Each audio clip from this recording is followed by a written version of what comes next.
샬롬. 출애굽기 강의 44번째 우리 힘있게 모든 이름 위에 뛰어난 이름 찬양하면서 시작하겠습니다. 힘있게 모든 이름 위에 뛰어난 이름 예수는 주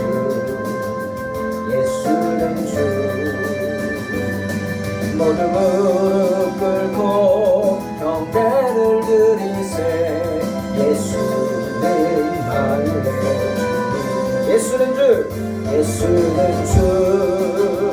예수는 주 온 천하 만물을 얻어 그고자 영광을 돌리세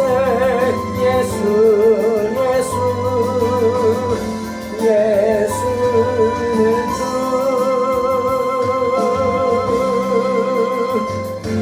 모든 이름 위에 뛰어난 이름 예수는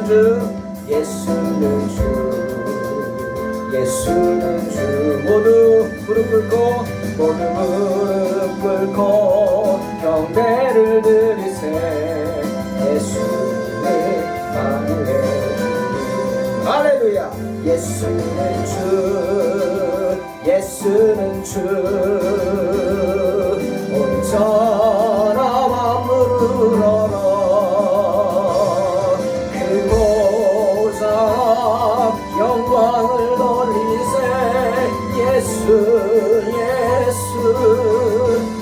예수는 주 한 번 더 모든 이름 위에 뛰어난 이름 예수는 주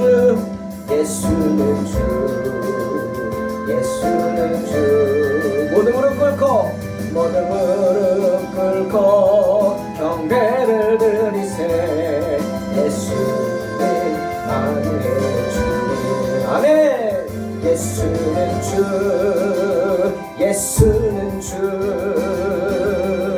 온 천하 만물을 얻어 주고자 영광을 돌리세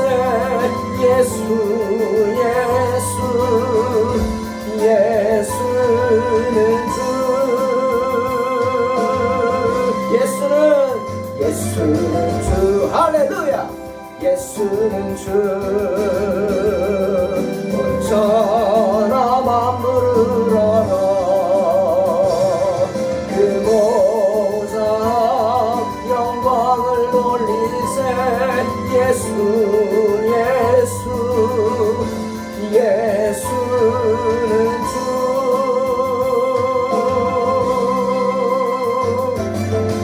예수는 주 예수는 주 아멘 온 천하 만물을 얻어 그고자 영광을 돌리세 예수는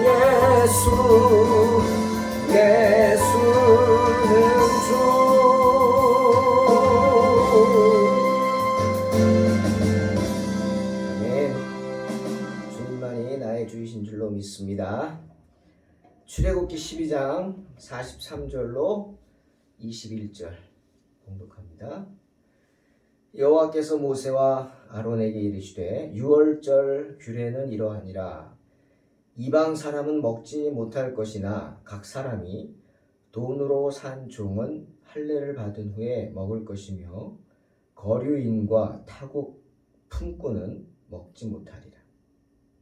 한 집에서 먹되 그 고기를 조금도 집 밖으로 내지 말고 뼈도 꺾지 말지며 이스라엘 회중이 다 이것을 지킬지니라. 너희와 함께 거류하는 타국인이 여호와의 유월절을 지키고자 하거든 그 모든 남자는 할례를 받은 후에야 가까이 하여 지킬지니 곧 그는 본토인과 같이 될 것이나 할례 받지 못한 자는 먹지 못할 것이니라. 본토인에게나 너희 중에 거류하는 이방인에게 이 법이 동일하니라 하셨으므로 온 이스라엘 자손이 이와 같이 행하되 여호와께서 모세와 아론에게 명령하신 대로 행하였으며 바로 그날에 여호와께서 이스라엘 자손을 그 무리대로 애굽 땅에서 인도하여 내셨더라. 아멘. 사랑하는 성도 여러분, 하나님 자비하신 분이시죠? 그 자비하신 하나님의 그 자비를 체험한 사람이라면 당연히 자기가 받은 그 자비하심, 그 자비에 대한 감사의 찬양을 해야 합니다. 즉 하나님의 자비하심에 반드시 응답해야 한다는 말입니다. 무엇으로 응답합니까? 감사로 합니다. 찬양으로 합니다. 때문에 주님도 시편 50편 23절에서 감사로 제사를 드리는 자가 나를 영화롭게 하나니 그의 행위를 옳게 하는 자에게 내가 하나님의 구원을 보이리라 말씀하시는 것입니다. 그렇다면 이스라엘 백성들에게 있어서 하나님의 그 자비하심을, 결정적인 그 자비하심을 체험한 사건이 뭘까요? 그래서 그 자비하심에 감사해야 할 가장 큰 사건이 무엇일까요? 바로 지금 이 출애굽의 사건입니다. 하나님께서는 이스라엘 백성들의 출애굽을 막는 애굽 왕 바로만 그런 게 아니죠. 애굽의 백성들도 이스라엘 백성들을 무시했습니다. 종처럼 부렸습니다. 일을 시키면서 품삯도 주지 않았습니다. 나쁘죠? 때문에 하나님은 바로만 심판하신 게 아니라 애굽 백성들 모두를 심판하셨죠. 모두가 10가지의 끔찍한 재앙을 당하게 하셨습니다. 특히 이 10번째 장자의 죽음은 정말 무서운 재앙이죠. 애굽에 있는 가정은 한 가정도 피할 수 없는 끔찍한 재앙이었습니다. 애굽 백성들의 장자는 다 죽었습니다. 심지어 짐승들의 새끼도 첫 번째 난 것은 다 죽었습니다. 때문에 애굽에는 곡소리 나지 않는 가정이 없었어요. 다 초상이 났단 말이에요. 하지만 하나님 말씀에 순종한 사람들, 즉 하나님 말씀에 순종해서 말씀대로 대문에 어린 양의 피를 바른 가정. 여러분, 이스라엘 사람이라도 어린 양의 피를 대문에 바르지 않은 가정은 죽음의 사자가 들어갔을까요? 안 들어갔을까요? 들어갔습니다. 말씀에 순종하지 않았기 때문에 죽음의 사자는 그 사인만 보잖아요. 그러니 들어갔죠. 하지만 말씀에 순종하여 어린 양의 피를 대문에 바른 그런 이스라엘의 가정들은 한 가정도 죽임을 당하지 않았습니다. 성경은 없지만 그런 생각해 봤어요. 혹시 이 말씀을 듣고 유태인은 아니지만 그 당시 거긴 이방인들도 많이 살았거든요. 그죠? 애굽에 그때는 강대국이니까 잡혀온 사람들도 많았을 거고 포로로 그런 사람들이 그 말을 듣고 유태인은 아니지만 자기 집 대문에 어린 양의 피를 잡아서 발랐다. 그럼 어떻게 됐을까? 그런 생각 해봤습니다. 물론 모르죠. 어떻게 됐는지. 다만 바람은 그들의 믿음이 그대로 통해서 믿음대로 되기를 소망합니다.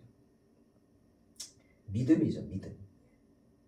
이스라엘 사람들이라도 여호와 하나님에 대한 믿음, 그 말씀에 대한 믿음을 가진 사람들만 살아남을 수 있었어요.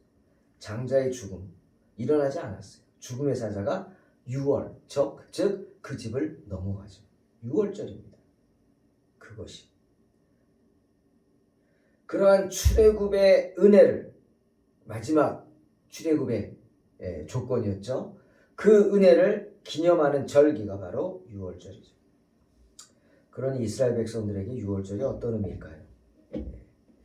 그런데 그 의미를 알기 전에 우리는 먼저 하나님의 입장에서 오늘 말씀을 보면서 6월절의 의미를 살펴보아야 합니다. 자, 여러분 생각해 보세요. 이스라엘 백성들이 애굽에 온 지 430년이 됐어요.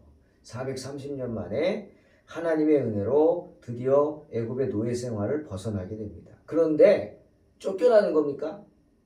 그렇게 비쳐 보이죠? 쫓겨나는 것 같습니까? 아닙니다. 아닙니다. 주님이 요한복음 14장 18절에서 제자들을 떠나면서 이렇게 말씀하셨어요. 내가 너희를 고아와 같이 버려두지 아니하리라. 그리고 곧 와서 너희를 나 있는 곳으로 데려간다. 우리가 이 세상에 혼자 있는 것 같지만 우린 결코 고아가 아닙니다. 할렐루야.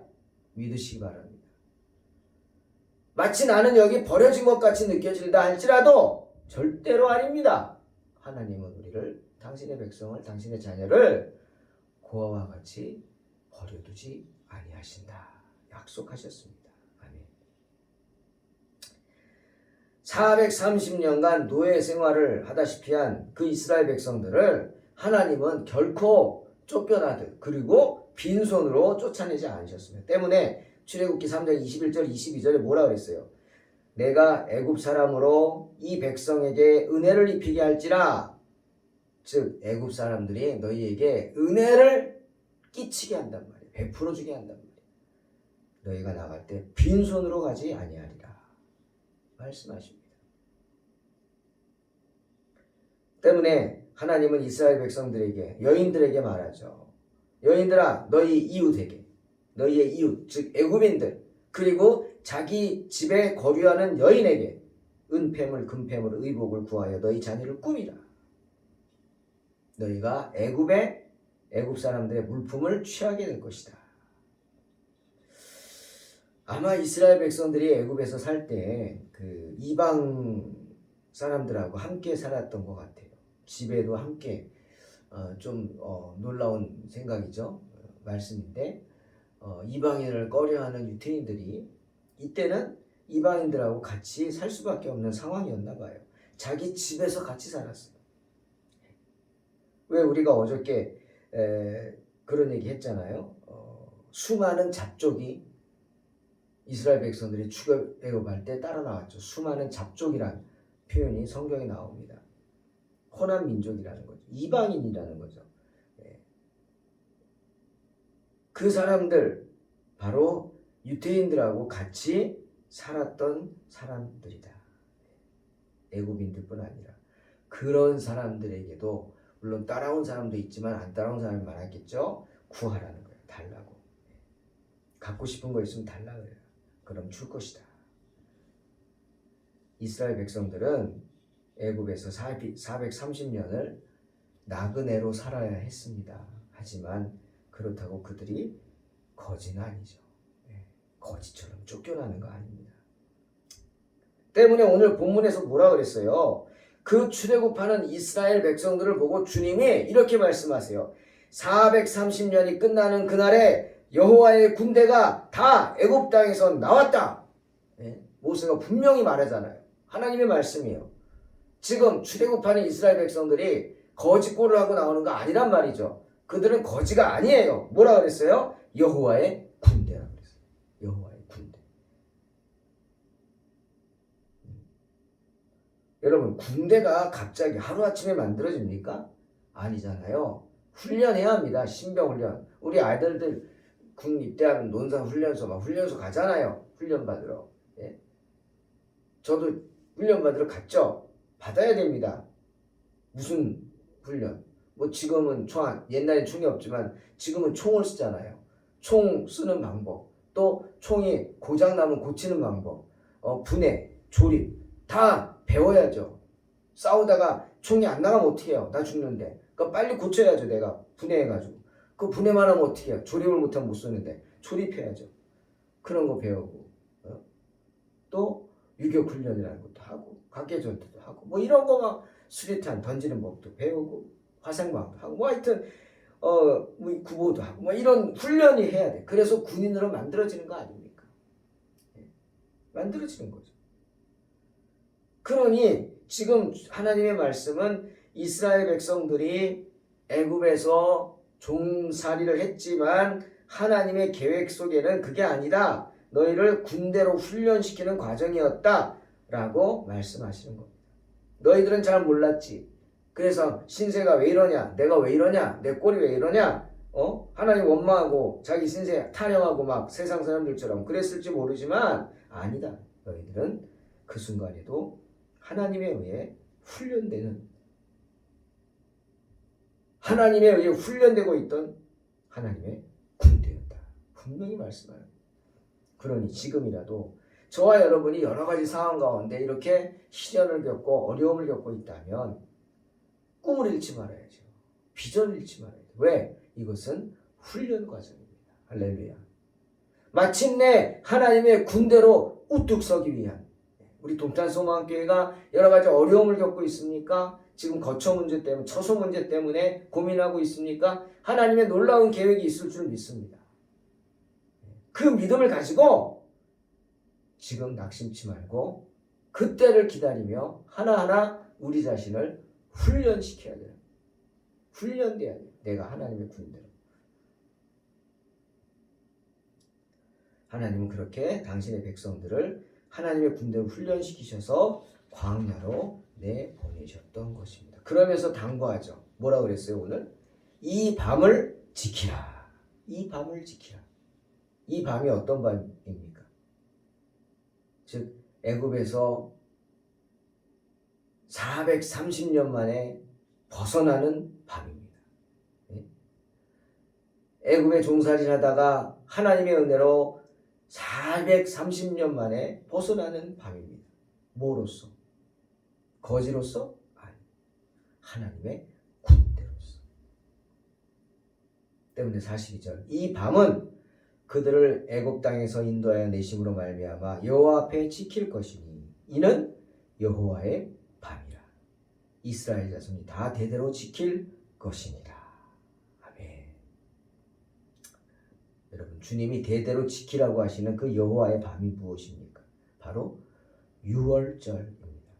하나님은 이스라엘 백성들이 대대로 유월절을 지킴으로 하나님이 그들에게 베풀어 주신 그 자비하신 은혜를 잊지 않기를 원하셨습니다. 오늘 본문에서 유월절을 귀히 여기는 하나님께서 이스라엘 백성들에게 구체적으로 지켜야 할 세 가지 유월절 규례를 말씀하시고 있습니다. 첫째는 뭐냐? 할례받지 않은 이방인들은 누구도 유월절 음식을 먹도록 허용하지 말라는 것. 즉 할례받지 못한 사람들은 유월절 음식 못 먹어. 법칙입니다. 두 번째, 할례받은 이방인은 종이라 할지라도 유월절 음식을 먹을 수 있다. 하나님의 자녀는 종이 없죠. 차별이 없죠. 그러니 종이라 할지라도 할례를 받았느냐, 이방인이라 할지라도 할례를 받았느냐 상관없어. 이방인도 상관없고 종도 상관없고 할례를 받았다면 유월절 음식을 먹을 수 있다. 왜? 하나님의 자녀이기 때문에. 하나님이 인정하시기 때문이죠. 세 번째, 유월절 음식은 한 집에서 먹어야 했습니다. 한 집에서. 여러분, 이 구약의 유월절은 오늘날 우리 신약 시대에는 뭘까요? 바로 성만찬입니다. 성만찬. 이스라엘 백성들이 유월절을 지킴으로 하나님이 베풀어 주신 은혜에 감사했듯이 신약 시대 우리 성도들 또한 성만찬을 하잖아요. 자주는 못하지만 코로나 때문에 우리 동탄 소망교회도 2년 동안 못했어요. 하지만 우리 성도들은 성만찬에 참여하는 은혜를 받아야 되고 의무를 수행해야 합니다. 그렇게 성만찬에서 주님의 피와 주님의 살을 먹고 마심으로 예수님의 십자가 은혜에 감사해야 합니다. 신령과 진정한 마음으로 성찬식에 참여함으로 하나님께 감사로 제사를 드리는 자들이 되어야 합니다. 그런데 이 세 가지 조건을 한번 성만찬에 적용해 보면, 첫째, 할례받지 않은 사람 참여할 수 없다? 무슨 말이에요? 세례받지 않은 사람은 성만찬에 참여할 수 없습니다. 그리고 또 하나 중요한 사실, 단순히 물세례만 말하는 게 아닙니다. 골로새서 2장에서 바울은 또 다른 할례를 말씀하시죠. 골로새서 2장 11, 12절 또 그 안에서 너희가 손으로 하지 아니한 결례를 받았으니 곧 육의 몸을 벗는 것이요 그리스도의 할례니라. 너희가 세례로 그리스도와 함께 장사되고 또 죽은 자들 가운데서 그를 일으키신 하나님의 역사를 믿음으로 말미암아 그 안에서 함께 일으키심을 받았느니라. 자, 바울이 말하는 또 다른 할례가 무엇입니까? 바로 마음의 할례죠. 마음의 세례입니다. 그러니까 육신의 할례를 받았다고 해서 우리가 물 세례를 받았다고 해서 눈에 보이는 거죠. 하나님의 온전한 자녀가 될 수 없다는 거예요. 하나님의 온전한 자녀가 돼서 유월절도 지키고 성만찬의 은혜도 체험하기 위해서는 마음의 할례를 받아야 돼요. 마음의 세례를 받아야 돼요. 때문에 바울이 고린도전서 11장 27절 29절로 이런 말씀했어요. 들어보세요. 그러므로 누구든지 주의 떡이나 잔을 합당하지 않게 먹고 마시는 자는 주의 몸과 피에 대하여 죄를 짓는 것이라. 사람이 자기를 살피고 그 후에야 이 떡을 먹고 이 잔을 마실지니 주의 몸을 분별하지 못하고 먹고 마시는 자는 자기의 죄를 먹고 마시는 것이니라. 분명히 말씀하십니다. 늘 세례받은 사람답게 그리고 마음의 할례를 받은 사람답게 하나님 보시기에 부족함이 없게 살아가기를 애써야 한다. 그런 마음으로 성찬에 참여해야 한다는 거죠. 두 번째, 할례 받은 이방인은 종이라도 유월절 음식을 먹을 수 있다 그랬어요.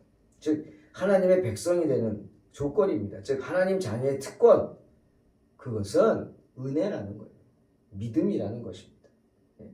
이스라엘 백성이 아니라도 하나님의 자녀가 될 수 있습니다. 저와 여러분은 이스라엘 백성, 유태인 아니잖아요. 하지만 우리도 하나님의 자녀죠. 이게 하나님의 은혜죠. 우리가 어떻게 하나님의 자녀가 됐어요? 하나님의 은혜로 택함을 받았고 또 그 하나님의 은혜를 내가 받아들임으로 믿음으로 우리는 하나님 앞에 헌신되었어요. 때문에 하나님의 자녀로서 성찬식에 참여할 수 있고 하나님의 자녀로서 많은 복을 누릴 수 있는 것입니다. 그러니 뭐가 중요해요? 믿음이죠. 하나님에 대한 믿음 중요한 것입니다. 그리고 세 번째, 한 집에서 먹어야 한다. 이 말은 뭐냐? 믿음의 공동체를 말하는 겁니다. 여러분 그렇죠? 신앙생활은 혼자 하는 거 아닙니다. 목사님 그냥 요즘 같은 코로나 시대에 집에서 방송 보고 텔레비로 예배 드리고 말죠. 전혀 신앙생활 안 됩니다. 여러분 그거. 예외가 있을 수 있다고요. 물론 몸이 연약해서 못 오는 분들은 그 간절함 때문에 귀한 예배와 은혜가 될 줄로 믿습니다. 하지만 그렇지 않고 여러분 생각해 보세요. 단지 이 코로나가 핑계거리라면 여러분의 이름은 하늘나라 생명책에서 흐려집니다. 흐려져요. 제가 감히 지워진다고 말 못하고요. 흐려집니다. 분명합니다. 그건. 왜? 내 믿음이 떨어지기 때문에. 믿음이 뭡니까? 헌신이거든요. 집에서 교회까지 나오는 그 시간의 헌신, 노력의 헌신, 하나님 앞에 예배드리는 그 정성의 헌신, 물질의 헌신. 이 헌신이 없기 때문에 믿음이 자랄 수가 없습니다. 한 집에서 먹으라. 이 말이죠. 믿음의 공동체. 어디예요? 교회입니다. 이제 우리가 지지난주부터 함께 밥을 먹고 마시니까 얼마나 좋습니까? 물론 준비하는 분들 감사하고 힘드시겠지만 그래도 얼마나 감사합니까?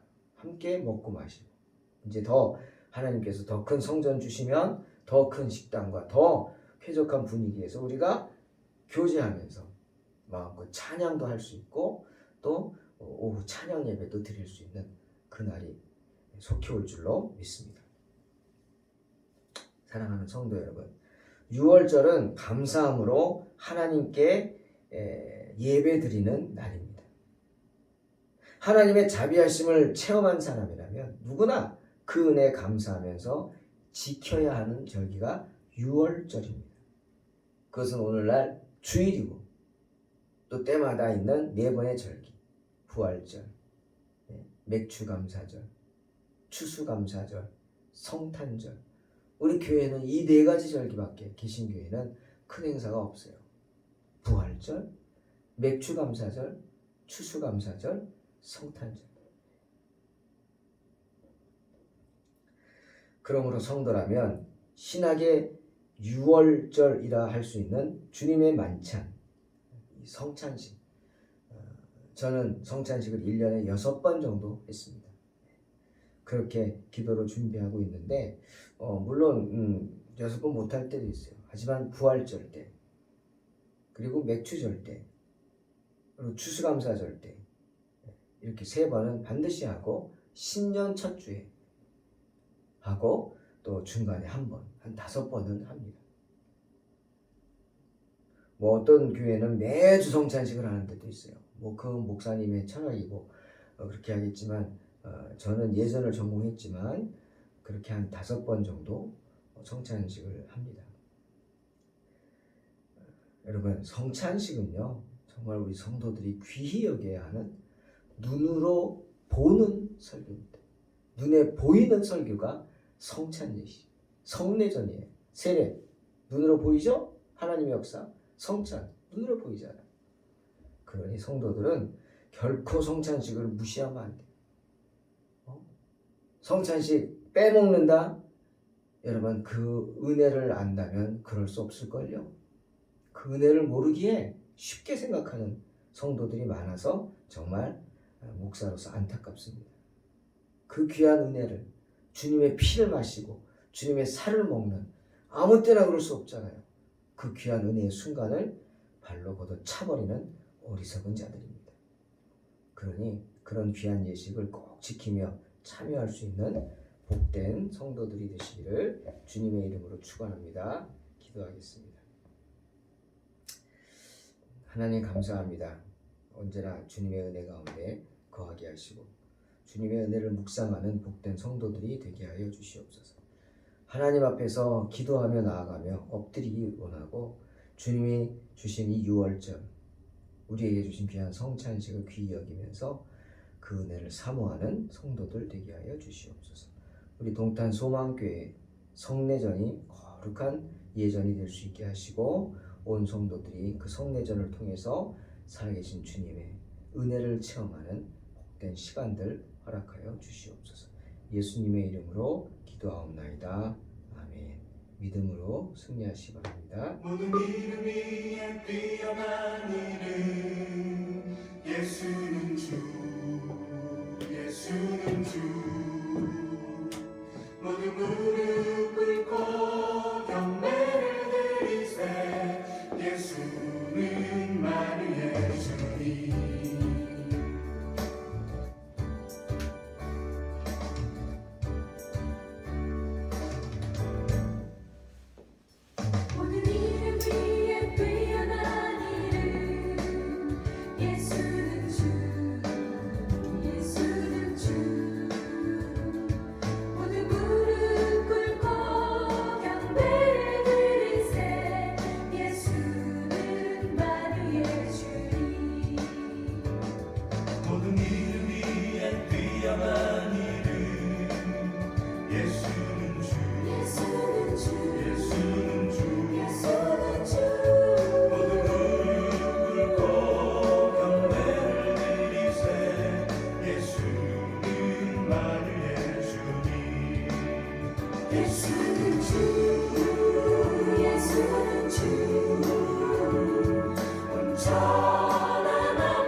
예수